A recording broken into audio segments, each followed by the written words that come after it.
भला हुआ मेरी माला टूट गई, मैं राम भजन से छूटी। भला हुआ मेरी माला टूट गई, मैं राम भजन से छूटी। मेरे सिर से टली बला, भला हुआ मेरी माला टूट गई, मैं राम भजन से छूटी।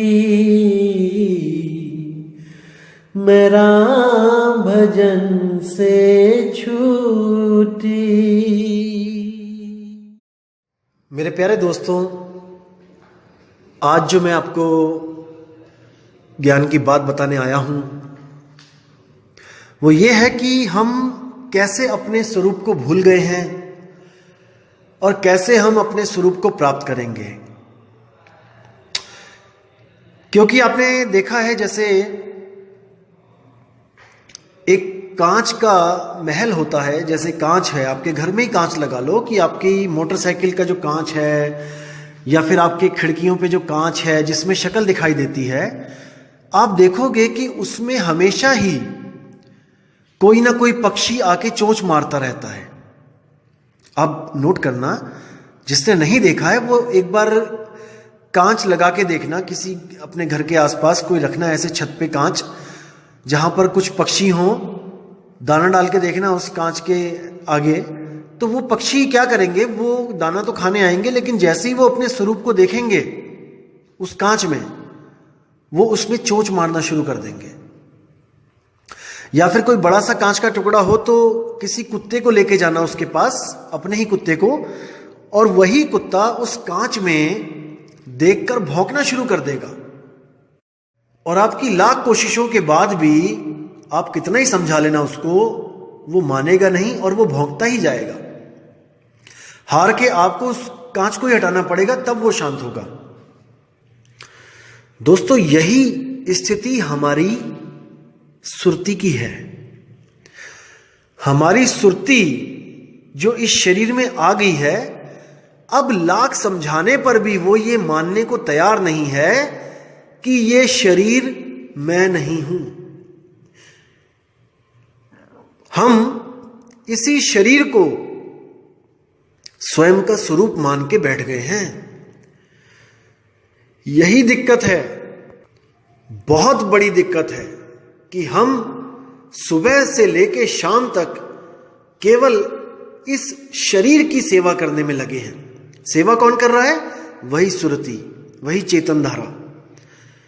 सुबह से लेकर शाम तक वही सुरती इस जड़ शरीर को सजने संवारने में लगी रहती है और इसकी पूरी पूरी रक्षा करती है, पूरा ख्याल रखती है इसका। लेकिन अंत में ये एक माटी के ढेर से ज्यादा कुछ नहीं रह जाता है।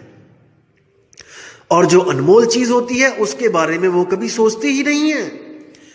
मतलब वो अपने बारे में कभी सोच नहीं पाती कि ये मिट्टी का घड़ा, ये मिट्टी का शरीर एक दिन टूटेगा, एक दिन छूटेगा, तो मैं कहां जाऊंगी। ये सुरती कभी भी विचार नहीं करती है, इसीलिए भटका खाती है, इसीलिए भटका खाती है। इसको कोई ऐसा गुरु मिल जाए जो इसको इसका ही लखाव करा दे,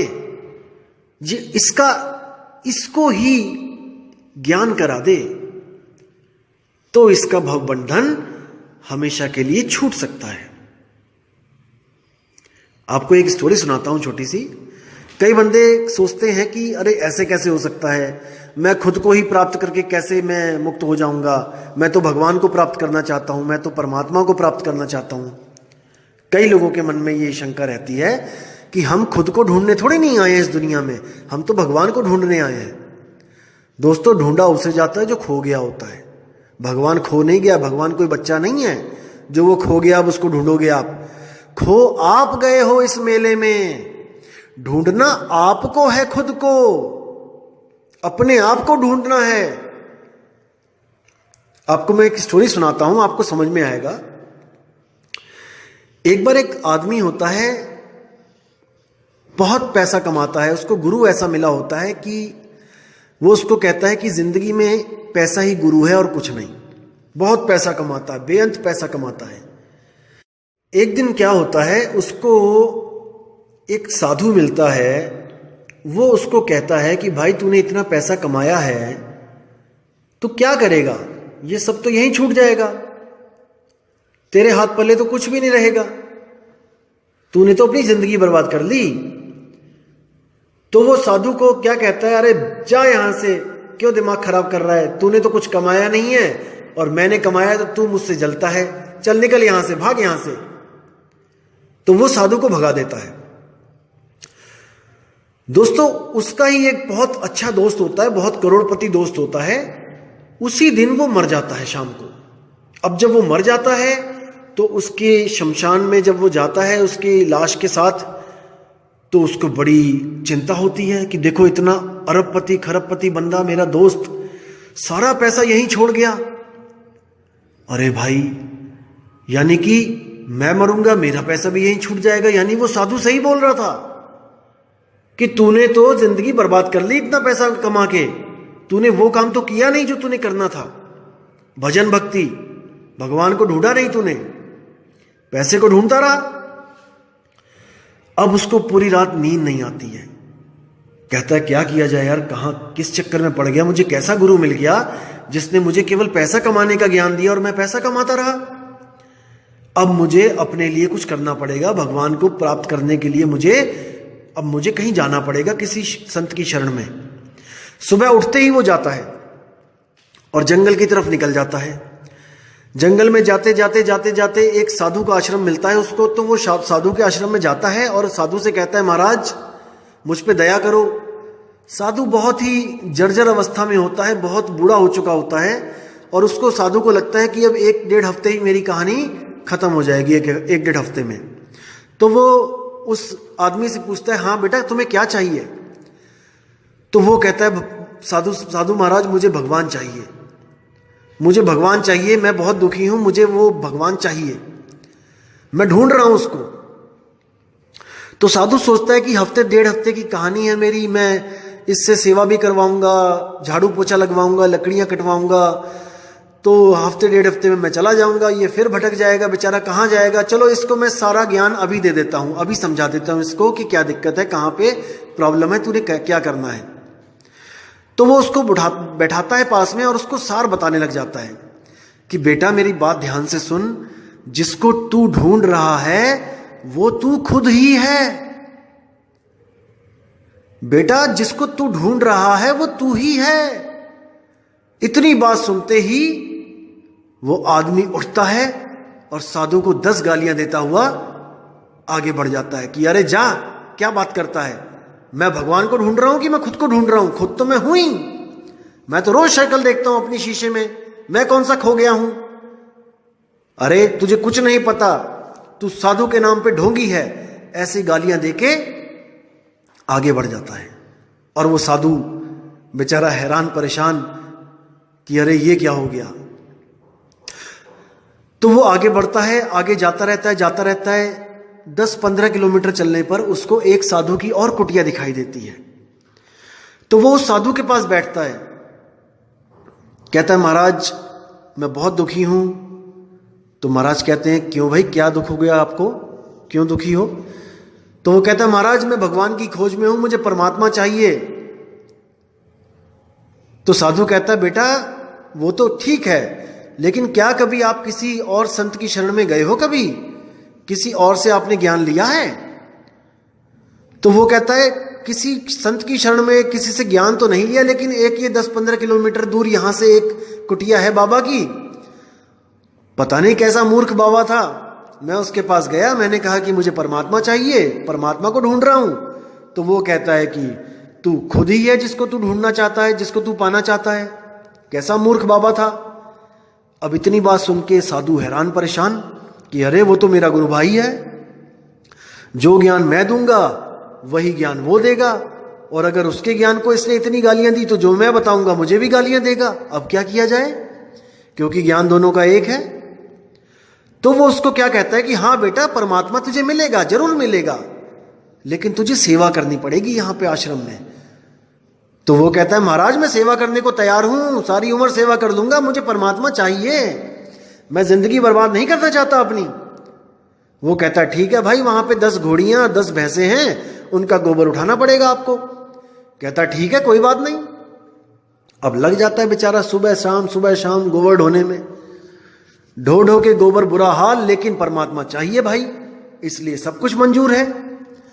रोज गोबर ढोता है, रोज उनको घास पानी देता है, बुरे हाल, और पूरा दिन काम करता है। शाम को आधा घंटा मिलता है, सत्संग के लिए बैठता है, सत्संग सुनता है। समय बीतता जाता है, 1 साल 2 साल 3 साल 4 साल 5 साल बीतता जाता है समय, 5 साल हो जाते हैं। फिर कहता है गुरुजी कुछ ज्ञान दो, अब मुझे कुछ मंत्र शंत्र दो ताकि मैं परमात्मा को पा सकूं। गुरुजी कहते हैं बेटा अभी नहीं, अभी आप और सेवा करो। करते करते 10 साल हो जाता है। अब रोज वो जो सत्संग में बैठता होता है, रोज आधा घंटा जो सत्संग सुनता होता है, उससे उसकी बुद्धि विवेक जागने लग जाता है। उसको सत्संग में पता लगने लग जाता है कि ये शरीर नाशवान है, ये शरीर हमारा स्वरूप नहीं है, असल में हमारा कोई और स्वरूप है जिसको हमने प्राप्त करना है। तो ऐसे ही सत्संग सुनते सुनते सुनते 10 साल बाद उसका विवेक जागृत हो जाता है और उसको समझ में आ जाता है कि जिसको मैं खोज रहा हूं वो मैं ही हूं। अब जब उसको इतनी बात समझ में आ जाती है सत्संग के द्वारा, तब वो सिर पे हाथ रख के बैठ जाता है कि अरे बाप रे, ये बात तो मुझे 10 साल पहले उस बूढ़े बाबा ने बताई थी कि जिसको मैं ढूंढ रहा हूं वो मैं ही हूं, और मैंने उसको कितनी गालियां देकर बेइज्जत कर कर उसको छोड़ के चला आया। कितनी बड़ी भूल हो गई मुझसे, हे भगवान मेरी भूल क्षमा करना। अभी इतना ही बात करता है कि दूर देखता है कि वही बाबा आ रहा है। किस्मत से वो बाबा ठीक हो जाता है और वो बाबा 10 साल के बाद अपने गुरु भाई से मिलने के लिए आ रहा होता है। जैसे ही वो बाबा आता है तो वो भागा भागा उस बाबा के चरणों में गिर जाता है कि बाबा मुझे माफ कर दो, मैं वही हूं जो 10 साल पहले आपके पास आया था। बाबा आपने मुझे बताया था कि मैं खुद को ही ढूंढूंगा तभी मेरी मुक्ति होगी, आप बिल्कुल सही थे बाबा, मुझे माफ कर दो। आपने मुझे रोका क्यों नहीं, आपने मुझे रोका क्यों नहीं? तो बाबा कहते बेटा अगर मैं तुझे रोक देता तो इस आश्रम का गोबर क्या तेरा बाप ढोता? तो दोस्तों यही हालत हमारी हुई पड़ी है। जब तक हम इस दिमाग में डला हुआ गोबर नहीं ढोएंगे, नहीं निकालेंगे, बाहर फेंकेंगे, जब तक हम नहीं समझ पाएंगे कि जिसको हम ढूंढ रहे हैं वो हम ही हैं। खुद को ही ढूंढना खुदा को ढूंढना है, और खुद को पाना खुदा को पाना है। बात विवेक की है दोस्तों, समझोगे तो समझ में आएगी, नहीं तो कभी समझ में नहीं आएगी। इसीलिए मैं कह रहा हूं कि कम से कम 50 सत्संग सुनो ताकि आपको पता लगे कि ढूंढना किसको है। दोस्तों समझना है इन बातों को। जब तक ये पुराने रीति रिवाजों का, जो पुराने लकीर के फकीर वाले जो गोबर हमारे अंदर डले हुए हैं, हमारी दिमाग में जो गोबर फेंक रखा है, उस गोबर को धीरे धीरे धीरे करके हमने साफ करना है।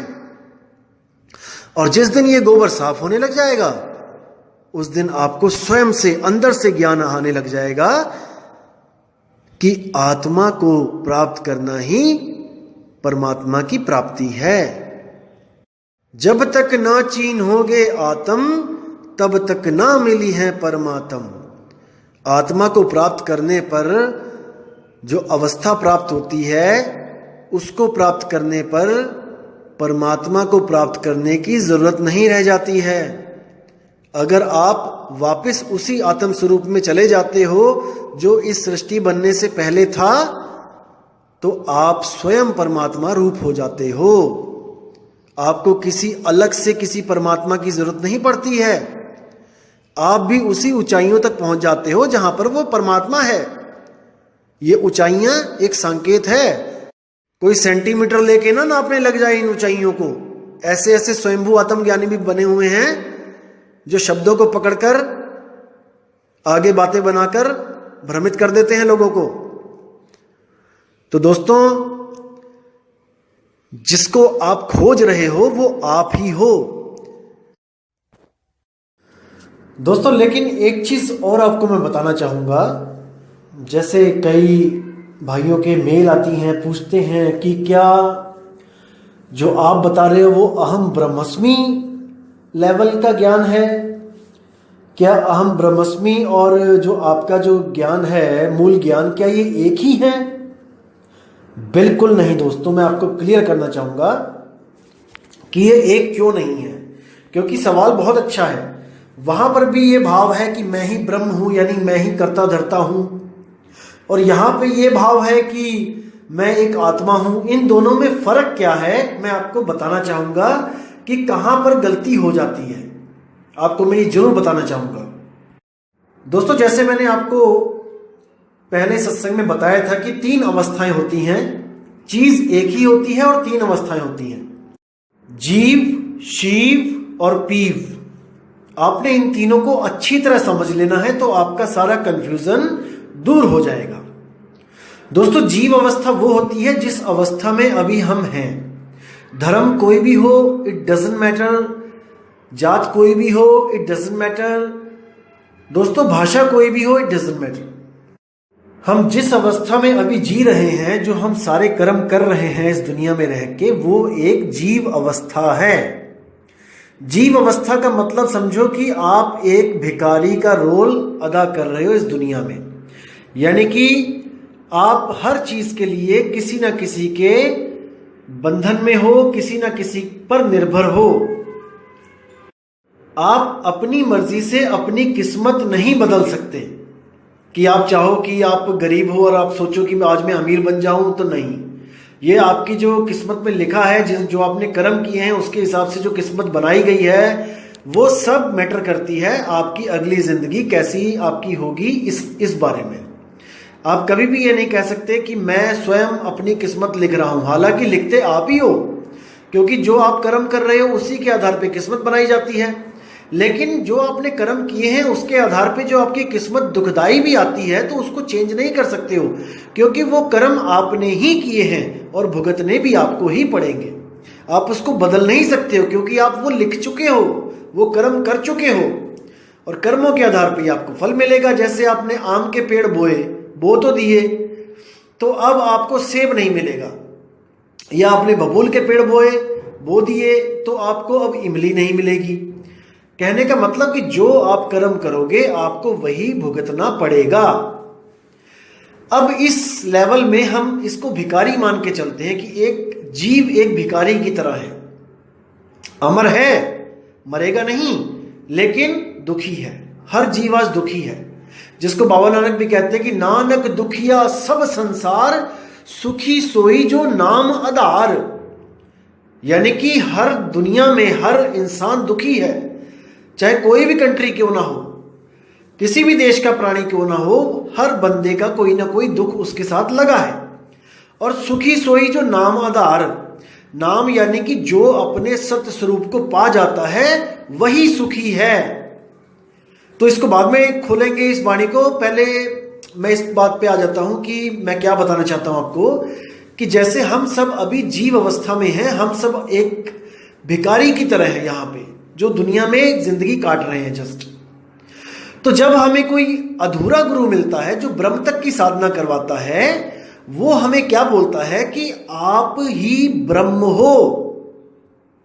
वो आपको एक नाम देता है, आप उसकी नाम की साधना करते हो, और अब साधना करते करते करते जब ब्रह्म अवस्था तक पहुंचते हो, तब आपको यह महसूस होता है कि जिस 2 पैसे के लिए आप तरसे हो इस दुनिया में, वो आपने ही बनाई है।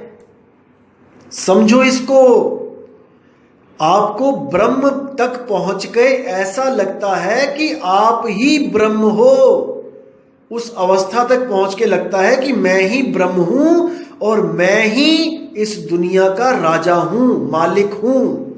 किस दुनिया का? इस 5 तत्व की दुनिया का। भ्रम ये है, खुद को ना जानना और खुद को एक कर्ता मान लेना, यही भ्रम है। क्योंकि अगर अपने आप को राजा मानोगे तो दोबारा राजपाट करने का आपकी इच्छा हो जाएगी, वो इच्छा खत्म नहीं होगी, क्योंकि आप उस भूल को अपना गुण मान के देखोगे कि अरे मैं तो राजा हूं, मैं तो दुनिया बना सकता हूं, मैंने ही दुनिया बनाई है, और आप ये दुनिया दोबारा बना दोगे।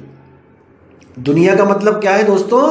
जो पिंडे सोई ब्रह्मंडे, ये शरीर ही 3 लोक है, इस शरीर में ही तीनों लोक बसे हुए हैं, और हर 3 लोक को, हर शरीर को इस आत्मा ने ही बनाया है, भ्रमित होके ब्रह्म स्वरूप में आके, और वही ब्रह्म स्वरूप भूल के हम आगे जीव स्वरूप में आ गए हैं। इसलिए हम ये भी भूल गए हैं कि ये हमने बनाया है, ये शरीर को बनाने वाला मैं हूं, और एक कल्पना करता हूं कि मुझे किसी भगवान ने बनाया। नहीं दोस्तों, जब आप भक्ति पथ पे आओगे तब आपको पता लगेगा कि ब्रह्म आप ही हो, आप ही वो ब्रह्म स्वरूप हो जिसने ये दुनिया बनाई है। लेकिन उस ब्रह्म स्वरूप को हम भ्रम स्वरूप कहते हैं। भ्रम यानी आपने भ्रमित होकर आत्म स्वरूप से गिरकर ब्रह्म स्वरूप को प्राप्त किया, और वहां एको ब्रह्म की अवस्था पैदा हुई, और अहम बहुश्याम अवस्था को प्रकट किया, और एक से अनेक हो गए। एक से अनेक मतलब एक ब्रह्म अवस्था से आगे अहंकार, 3 गुण, 5 तत्व, 25 प्रकृति, और ये सारा जगत हो गए। इसको कहते हैं ब्रह्म अवस्था। जब जीव ब्रह्म अवस्था तक पहुंचता है और इसके आगे का ज्ञान इसके पास नहीं होता है, तो वो अहंकार को प्राप्त हो जाता है, वहां पर मैं की भावना आ जाती है। यही मैं की भावना अगली सृष्टि बनाने में सहायक होती है, कारण होती है।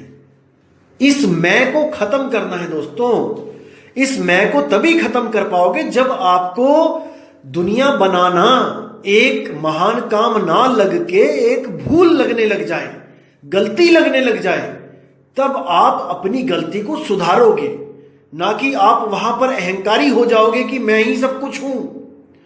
दोस्तों, इसीलिए कबीर साहब का ज्ञान भूल को सुधारने वाला ज्ञान है, ना कि आपको भगवान बनाने वाला ज्ञान है कि आप ही दुनिया के मालिक हो। बिल्कुल नहीं, ये शिव अवस्था है दोस्तों। 3 अवस्था जो बताई हैं, जीव, शिव, पीव।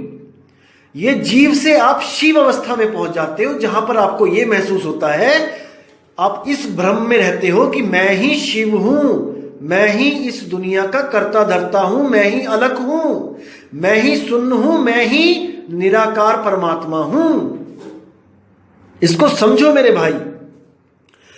सतगुरु के ज्ञान में इस महानता को एक भूल बताया जाता है कि दुनिया बनाना कोई महान काम नहीं किया आपने। अरे आपने दुनिया बनाई, आप भ्रमित होकर इसी में फंस गए। आप बार बार अपनी ही दुनिया में जन्मते और मरते हो। कई लोग कहते हैं विष्णु जी ने दुनिया बनाई। अरे विष्णु जी भी तो राम बन के दुख पा रहे हैं। अपनी ही दुनिया में दुख पाना ये कहां की समझदारी है मेरे भाई। अपने ही घर में तुम दुखी हो जाओ तो फिर सुख कहां है? कहीं नहीं मिलेगा आपको सुख। तो इस अवस्था को, इस शिव अवस्था को सतगुरु कबीर साहब के ज्ञान में भूल कहा गया है। इसलिए आप इस अवस्था को पार बड़े आराम से कर जाते हो। यहां तक कि आपके दिमाग में एक बार भी यह ख्याल नहीं आता है कि मैं इस अवस्था को प्राप्त भी करूं। जबकि दूसरे जितने भी अधूरे गुरु हैं वो आपको कहेंगे कि आप ब्रह्म अवस्था को प्राप्त करो, और आपको वो ऐसी साधना दे देंगे जिससे आप शून्य निराकार तक पहुंच के उसी का रूप हो जाते हो। आप ही निराकार बन जाते हो, आप ही स्वयं ब्रह्म ज्ञानी हो जाते हो। नहीं दोस्तों, हमने ब्रह्म ज्ञानी नहीं होना है। ब्रह्म ज्ञान तो कबीर साहब के यहां पहली पौड़ी है। जीव से ऊपर ब्रह्म ही है, और हमने पहली पौड़ी नहीं, हमने उससे आगे निकल जाना है। उससे आगे हम तब निकल पाएंगे जब हमें अपना निज स्वरूप प्राप्त होगा, निज स्वरूप का ज्ञान होगा।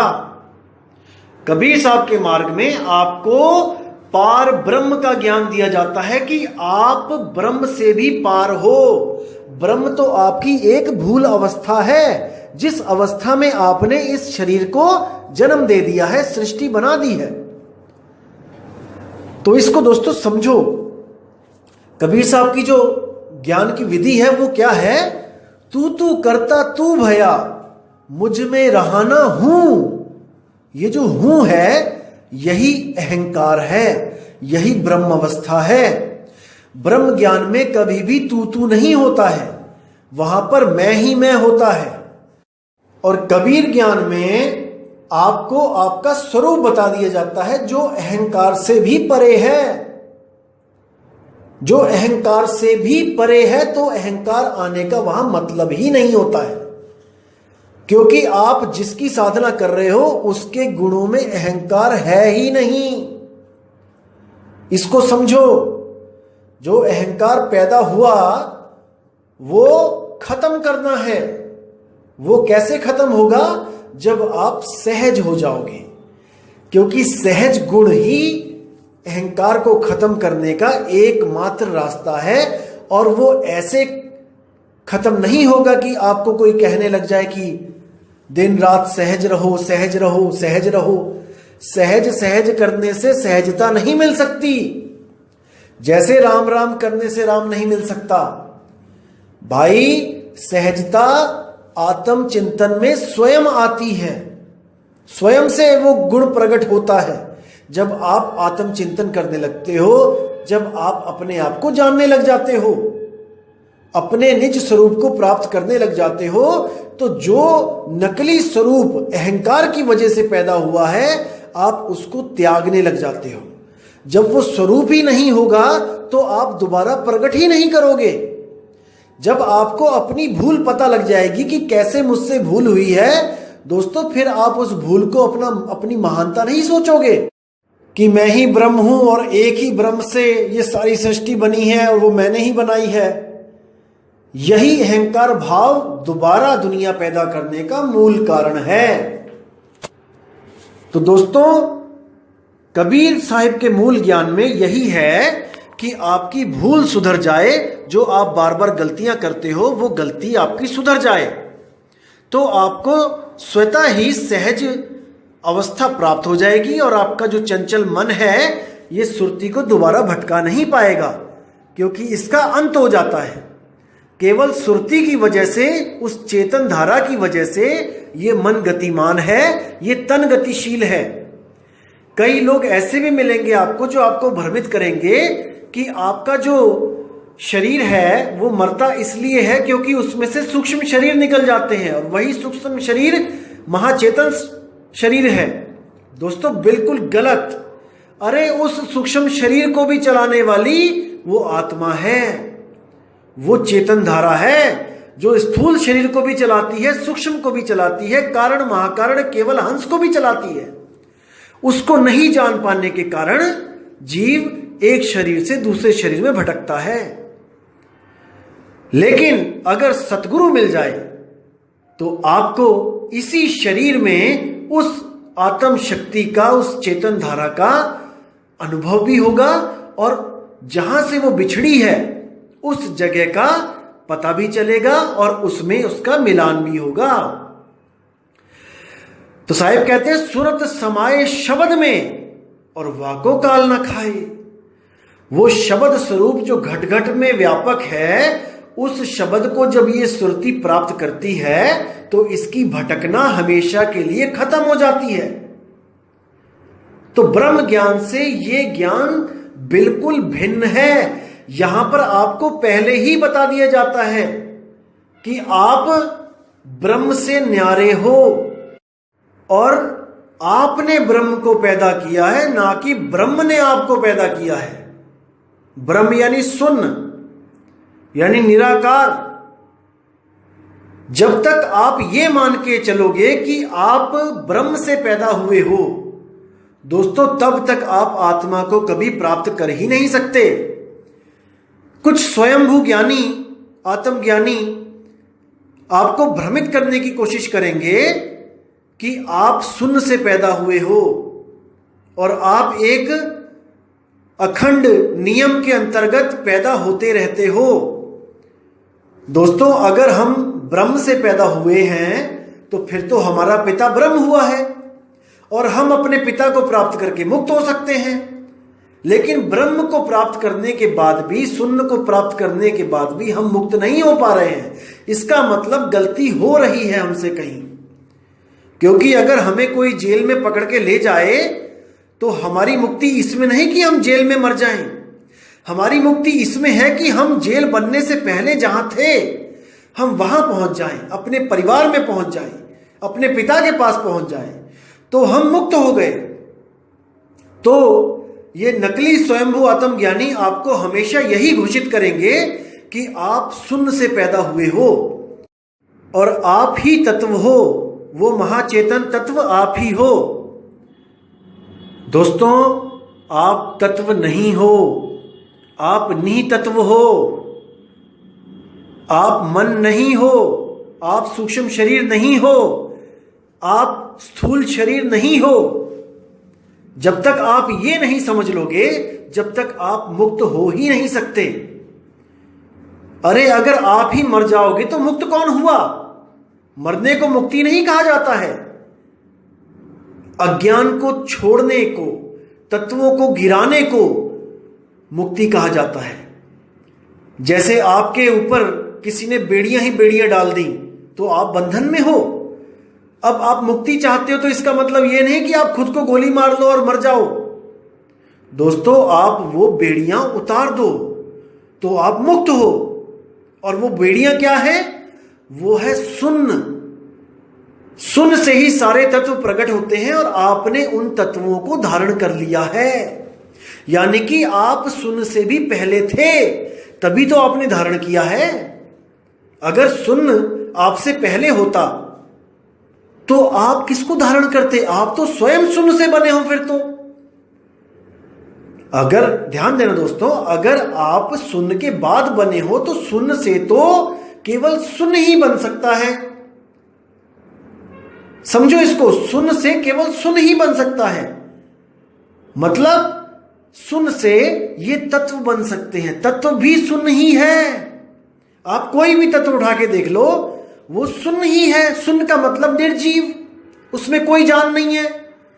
कोई भी तत्व उठा के देख लो, पत्थर उठा लो, पानी उठा लो, अग्नि देख लो, हवा देख लो, क्या ये जान है इनमें? क्या ये जीवित हैं? ये सब निर्जीव पांच तत्व हैं, क्योंकि शून्य स्वयं निर्जीव है। बिना आत्मा के शून्य से भी कुछ नहीं प्रकट हो सकता। जो कुछ प्रकट हो रहा है वो उस आत्मा की शक्ति से प्रकट हो रहा है। और कुछ लोग आपको भ्रमित करेंगे कि शून्य कहां नहीं होगा, जहां पे तत्व होंगे वहां शून्य नहीं होगा। अरे भले पुरुषों, दूध से ही दही बना है, दूध से ही मक्खन बना है, दूध से ही पनीर बना है। अगर पनीर का टुकड़ा आप दूध में डाल दो और कोई आपको यह कहे कि दूध वहां नहीं है जहां जहां पे पनीर है, अरे स्वयंभू आत्मज्ञानी, पनीर भी दूध से ही बना है। दूध के कण कण में पनीर है, पनीर के कण कण में दूध है। लेकिन बिना गुरु के ये ज्ञान नहीं समझ में आता भाई। इसीलिए कह रहा हूं, गुरु धारण कर ले, अभी समय है। बाद में हाथ पल्ले कुछ नहीं रह जाएगा। किसी कुमार के घर में गधा बन के आना पड़ेगा और पूरा दिन मिट्टी ढोएगा और पीछे डंडे पड़ेंगे, आगे निकलेंगे आंसू। कोई नहीं बचाने आएगा वहां पे। अभी समय है, विचार कर ले, अभी भी समय है। मैं हमेशा भला चाहता हूं सबका। मैं कभी नहीं चाहता कि कोई भी मेरा भाई इतना ज्ञान समझने के बाद दोबारा वापस 84 में चला जाए, केवल मूल ज्ञान ना होने के कारण। इसलिए दोस्तों, मूल ज्ञान समझो। मूल ज्ञान के बिना आपकी मुक्ति असंभव है। कभी मुक्त नहीं हो सकते आप जब तक आपको मूल ज्ञान ना मिल जाए। और मूल ज्ञान नाम है गलतियों को सुधारने का। कोई गलती से भी ये ना सोचे कि गुरु आपको किसी गुलामी में डालते हैं। नहीं मेरे दोस्तों, नहीं। आज आप जो भी काम कर रहे हो, आज आप किसी भी पद पे बैठे हो, आप मिनिस्टर हो, आप कोई टीचर हो, आप इंजीनियर हो, आप डॉक्टर हो, दोस्तों आप आज फ्री हो, आप फ्री हो पैसा कमाने के लिए, आप हर चीज के लिए फ्री हो, केवल और केवल गुरु धारण करने के बाद आपको यह अवस्था प्राप्त हुई है। आपने जो स्कूलों में टीचरों के डंडे खाए हैं, कॉलेजों में जो झिड़के खाई हैं उन टीचरों की, उसकी वजह से आप आज फ्री हो।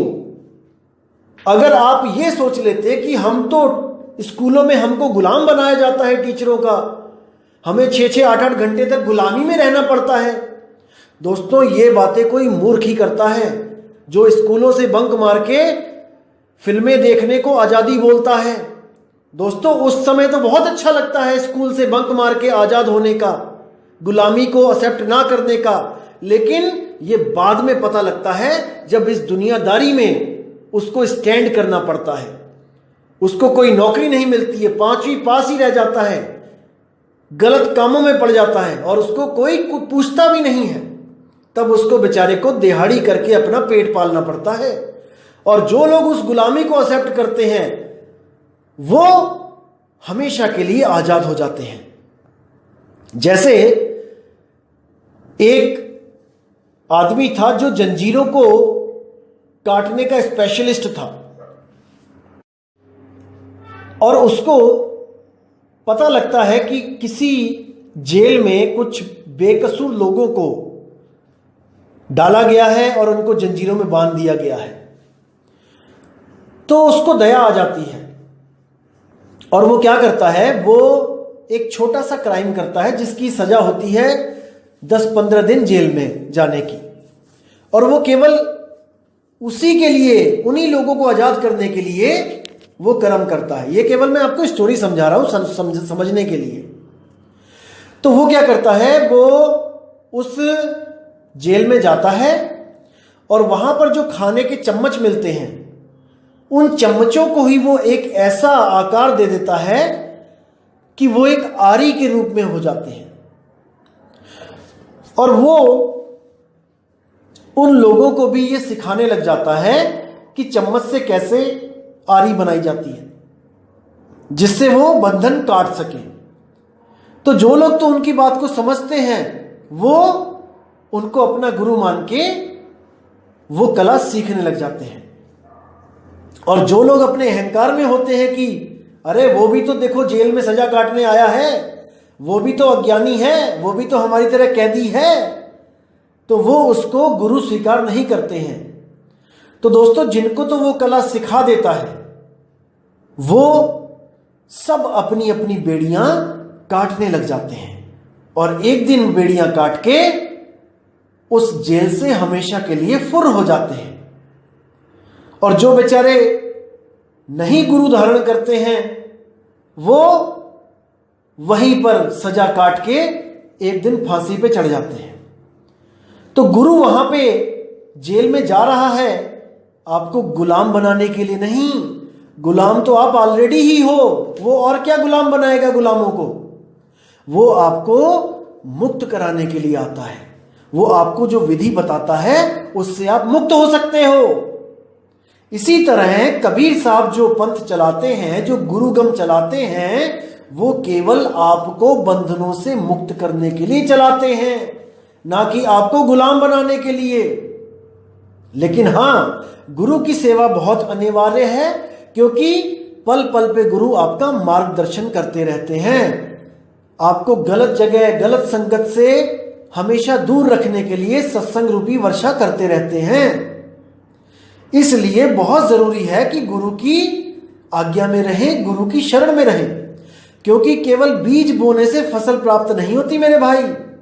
सारी दुनिया बीज बोती है, सारे किसान बीज बोते हैं, लेकिन बाढ़ भी बहुत जरूरी होती है, वरना आवारा पशु कभी भी खेत को चर सकता है।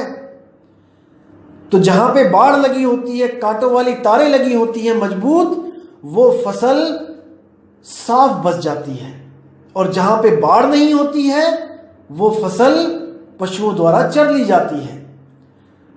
तो नामदान है बीज और सत्संग है बाढ़। अगर बाढ़ लगी होगी, आपको बार बार सत्संग मिलता रहेगा, तो वो नामदान जो आपको हुआ है वो बहुत ही बढ़िया रंग लाता है, बहुत ही आसानी से आप उस स्वरूप को प्राप्त करते हो। लेकिन अगर सत्संग रूपी बाढ़ नहीं लगी है तो आपके खेत में कभी भी कोई भी आवारा पशु घुस के आपकी फसल को वो चर सकता है, आपको भ्रमित कर सकता है। इसलिए दोस्तों, गुरु को धारण करना और गुरु के सत्संग में रहना अति अनिवार्य है। तो दोस्तों, आज की ऑडियो से मैं उम्मीद करूंगा कि आपको ब्रह्म अवस्था में जो लोग फंस जाते हैं, आपको उसका पता लग चुका है कि ब्रह्म अवस्था को प्राप्त करना और उसको कैसे पार करना है, ये सब कबीर पंथ में बताया जाता है। ब्रह्म अवस्था में रुका नहीं जाता है, वो शब्द विहंगम चाल है, वो सीधे हर देश को पार करता हुआ इंडिया से अमेरिका पहुंचने की तरह है। बीच में देश आएंगे लेकिन आपको पता भी नहीं लगेगा कि कौन सा देश आपके नीचे से गुजर रहा है, उस हवाई जहाज के नीचे से निकल रहा है। इसी तरह आपको पता भी नहीं चलेगा कि कौन कौन से चक्र आपने पार कर लिए हैं, कौन कौन सी अवस्थाएं आके निकल भी गई, क्योंकि वही तो भ्रम है, उसी को छोड़ना है। तो दोस्तों, उम्मीद करूंगा कि आज की ऑडियो से आपके कई भ्रम दूर हो गए होंगे और मैं मालिक से हमेशा यही अरदास करूंगा कि आप हमेशा विवेकी होते जाएं, होते जाएं, होते जाएं, इतने विवेकी हो जाएं कि आप नील शीर का निवेड़ा स्वयं अपनी बुद्धि से कर सको, अपने आत्म स्वरूप को जान सको। तो दोस्तों, अब विदा चाहूंगा आपसे और बहुत जल्दी एक नई ऑडियो के साथ आपके सामने ज्ञान लेके आऊंगा। कबीर साहब का जो मूल ज्ञान है उसको अच्छी तरह समझ के आप हमेशा के लिए भवबंधन से मुक्त हो सकते हो। दोस्तों, यकीन रखो। तो दोस्तों, अब मैं विदा चाहूंगा। जय गुरु बंदी छोड़ मदन साहिब, जय गुरु बंदी छोड़ वैराग साहिब, जय जय बंदी छोड़ सतगुरु सत्य कबीर साहिब की सदा ही जय हो। साहिब बंदगी सतनाम।